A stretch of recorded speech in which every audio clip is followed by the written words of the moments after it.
कहानी वाला आपके समक्ष एक नई कहानी के साथ। यह कहानी एक ऐसे पर्वतारोही की है जो सबसे ऊंचे पर्वत पर विजय पाना चाहता था।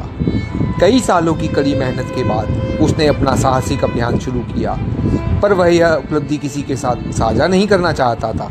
अतः उसने अकेले ही चढ़ाई करने का निश्चय किया। उसने पर्वत पर चढ़ना आरंभ किया।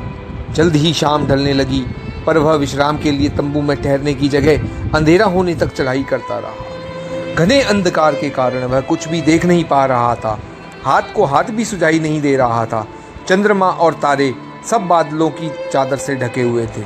वह निरंतर चढ़ता हुआ पर्वत की चोटी से कुछ ही फुट के फासले पर था कि तभी अचानक उसका पैर फिसला और वह तेजी से नीचे की तरफ गिरने लगा। गिरते हुए उसे अपने जीवन के सभी अच्छे और बुरे दौर चलचित्र की तरह दिखाई देने लगे। उसे अपनी मृत्यु बहुत नजदीक लग रही थी। तभी उसकी कमर से बंधी रस्सी ने झटके से उसे रोक दिया। उसका शरीर केवल उस रस्सी के सहारे हवा में झूल रहा था।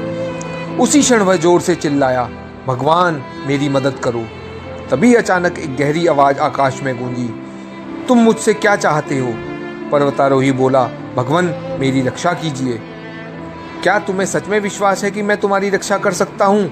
वह बोला, हाँ भगवान, मुझे आप पर पूरा विश्वास है। ठीक है, अगर तुम्हें मुझ पर विश्वास है तो अपनी कमर से बंधी रस्सी को काट दो। कुछ क्षण के लिए वहां एक चुप्पी सी छा गई और पर्वतारोही अपनी पूरी शक्ति से रस्सी को पकड़े रहने का निश्चय कर लेता है। अगले दिन बचाव दल को एक रस्सी के सहारे लटका हुआ एक पर्वतारोही का ठंड से जमा हुआ शव मिला। उसके हाथ रस्सी को मजबूती से थामे थे और वह धरती से केवल 5 फुट की ऊंचाई पर था। और आप अपनी रस्सी से कितने जुड़े हुए हैं? क्या आप अपनी रस्सी को छोड़ेंगे? भगवान पर विश्वास रखिए। कभी भी यह नहीं सोचिए कि वह आपको भूल गया है या उसने आपका साथ छोड़ दिया है। याद रखिए कि वह हमेशा आपको अपने हाथों में थामे हुए है। जय जय श्री राधे। फिर मिलेंगे एक नई कहानी के साथ।